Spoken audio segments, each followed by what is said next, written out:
Tourist Striker Nation, Martin Chuck here, and let's go over a few things about your PlaneMate. When you put it on, we see people wearing it way too high up on the waist, especially you ladies. Get that down here a little bit more on the buns, okay? So, and you also see, here's the buckle of the PlaneMate. It pretty much goes right on the buckle of my belt. And don't be afraid to really give that a tug, and it should stay put for quite a while. Now I'm going to talk also about some follow-through things. Let me grab a club connector. So we're going to hit a few drivers, and clicking it on here, and I'm going to pop it about, it's 3 inches below the grip. Put it on comfortably tight. Get it perpendicular to play. And you can see where the rail is. Oh, and critical is when you click on your band, clip down onto the rail.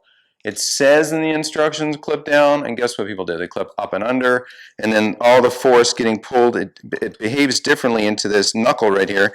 If you clip down, it basically wraps properly, and you won't break a pin. We will mail you another one, but I really don't want to have to do that. Follow the directions, that won't happen. So let's go ahead and tee up a ball and hit a couple shots. Before you hit a couple shots, let's get familiar with this sense of how this follow-through works. Just go ahead and take the golf club, rotate yourself, and as you rotate, notice how the handle stays down and the club comes up. I'm doing a split-handed grip for the moment.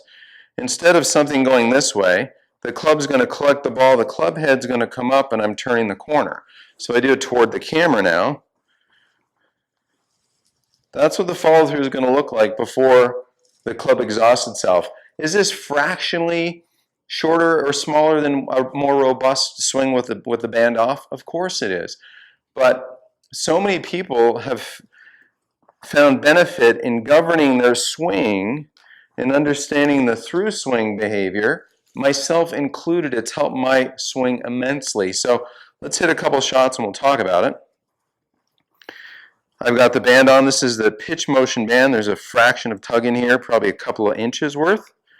So as I hit the ball, let's go ahead and give one a good smack into the net here, being very mindful of what the follow-through positions feel like. So the band is now folded over my trail arm. Okay, so there's the follow-through position. And what I want you to do, Tourist Striker Nation, is go ahead and rotate and feel that a bunch of times. We're not trying to swing down the target line. That's an out-of-line event. A golf swing is a circular event, back up and behind us, down to a golf ball, and then it retraces a circle post-impact. So let's hit another shot. This time we'll do a little slow-mo.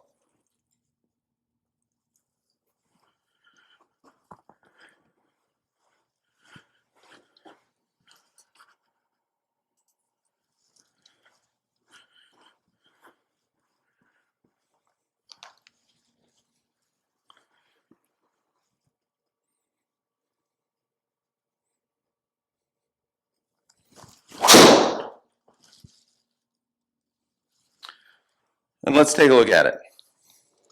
On the right screen, there's some gentle stretch in the band, and I'm clipping downward onto the rail. That's vital. So during my backswing, I feel some tension on the band, staying wide, trying to feel that sense of width, turning my back to the target, getting those hands nice and high. So there's a stretch of the band up and away from me. On the lead side, on the left side rather, there's a nice wide backswing with a nice stretch, high hands. Again, this angle is slightly different, but I feel a nice stretch in the band. Now in the downswing, there's a mild sense of shallowing, meaning that I'm not trying to collapse the band. I just feel like I can give into the band fractionally to let the club shallow a little bit so that I can have a nice delivery into the golf ball. Now for those of you wondering about the follow-through, if my hands exit to the left enough, if I stay on my circle, my hand path, and I'm curving things properly as I work down, there's that mild shallowing, letting the band win just a little tiny bit. The club shallows nicely and gets into a nice delivery position. So as I keep unwinding and collect the golf ball, little healer there, and work my way up the other side, as I rotate, the band can finish on my forearm. And this is a big deal for me. You can see I almost had the handle raise up and cross the band, almost got on the other side of my hands. So I've got to get a bit more practice in for that finish. That move right there, that's like a fairway finder for me. If I get there, a lot of really nice things happen in my golf swing. So there's a pretty full swing, guys, with a driver. Okay, and you can see if I kind of come in here and zoom in on the right screen a little bit and get a little bit more centered, you can see where the band kind of folds over my forearm.